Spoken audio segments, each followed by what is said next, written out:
Brilliance Audio presents Decision-Making and Problem-Solving by John Adair. Performed by Matthew Lloyd Davis. Behind your practical, everyday thinking, there lies the most complex thing in the known universe, the human mind. Nobody hires and pays you nowadays for your physical strength. You are employed because you have a mind and can use it effectively. There is a vital distinction between brain and mind.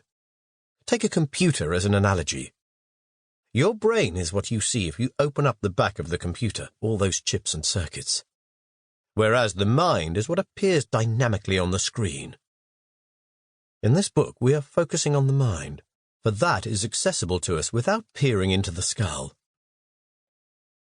There are two aspects to the mind: the information it can store in the memory and what it can do. What we call technical or professional knowledge usually involves both.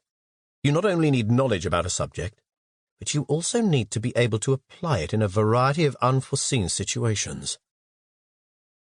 Such applications of professional knowledge invariably involve the activities of decision-making and problem-solving. A doctor, for example, is problem-solving when he or she tries to diagnose the cause of your weak left leg.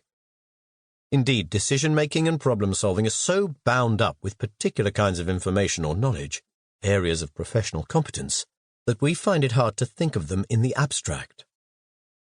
Are there any generic or transferable skills in these areas?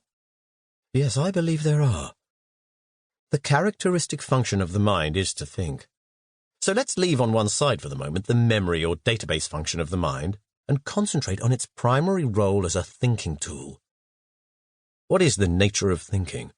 Are there any universal principles? If so, how can you use these principles to sharpen your skills as a practical thinker?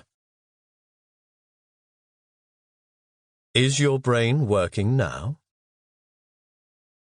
The physical base of your mind is, of course, your brain, the grey matter housed in your head. Your brain is composed of about 10,000 million cells. In fact, it has more cells than there are people on the face of the earth. Each one of those cells can link up with approximately 10,000 of its neighbours, which gives you some 1 plus 800 noughts of possible combinations. Our potential brain power is known to be far greater than the actual power it achieves. No one has remotely approached the limits of it. One estimate suggests that we use no more than about 10% of our brain power. So don't be worried by the fact that you are losing about 400 brain cells every day. Indeed, if you do not exercise your mind throughout your life, your brain will shrink at a faster rate. Use it or lose it. The functions of the mind. Let's now look at how the mind works. I suggest that there are three main functions: analyzing, synthesizing and imagining, and valuing. In the applied forms of effective thinking, decision-making, problem-solving, and creative or innovative thinking, all three of these functions are at work.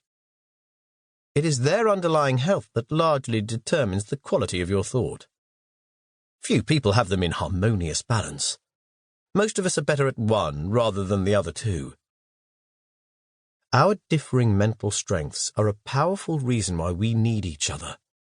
Effective thinking in all its forms is both a solitary and a social activity.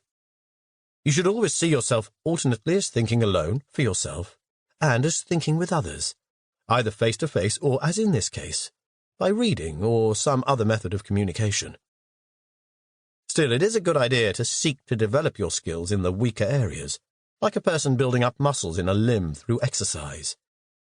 You will not always have the right people at hand to correct your bias towards a particular function.